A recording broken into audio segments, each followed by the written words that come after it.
Good morning, good evening, and good afternoon. I'm Dani Abu Hamdan, a 16-year-old Lebanese student. Justice denied anywhere diminishes justice everywhere. This pearl of wisdom, published by Martin Luther King Jr., resembles a mirror of the unfortunate world we thrive to survive in. A world where unfairness eliminates those with pure souls and imprisons those who were subjected to diverse forms of injustice.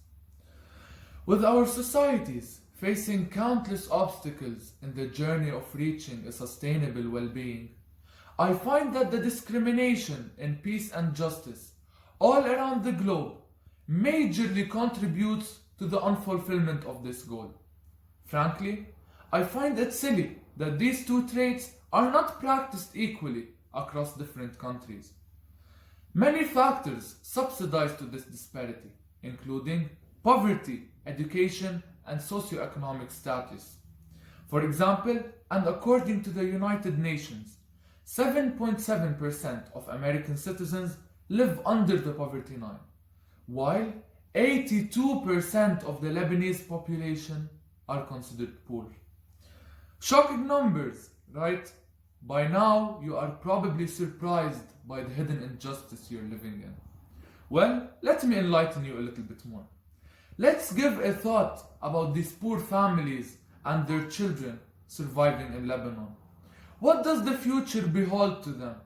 Has anyone given a thought about the consequences of such poverty laid on their shoulders? Hold this thought. Allow me to introduce the main area of concern: juvenile incarceration and its associated injustice. A lot of you might think that these acts of delinquency conducted by the youth are a result of their personal and independent behavior. Unfortunately, I completely disagree with this inaccurate method of thinking. Why? Well, let us get some facts straight. In a research study conducted by the Cambridge University, children emerging from poor families are 2.5 times more likely to fall into crime as to kids from rich or well-to-do background. Furthermore, studies have shown an upsurge in juvenile arrests associated with an increase in high school dropouts as well as decrease in college enrollment. Thus, there definitely is a link connecting both juvenile imprisonment and their overall socio-economic condition in which as youth can't oversee. Regarding my dear country Lebanon, and as we face one of the most devastating economic collapse, our social situation is slowly drifting towards a never-ending series of misfortunate events. Poverty rates in Lebanon skyrocketed from 42% in 2019 to 82% in 2020. Since the start of the crisis and the pandemic, more than 1.2 million students in Lebanon have been out of school. Now, where's the justice in that? Where is that leading our next generation? As a result of this overwhelming atmosphere we as youth are living in, it is reasonable to think that crime rates and juvenile incarcerations have been surging. Potentially, how will we pick ourselves up if our youth are subjected to this form of injustice?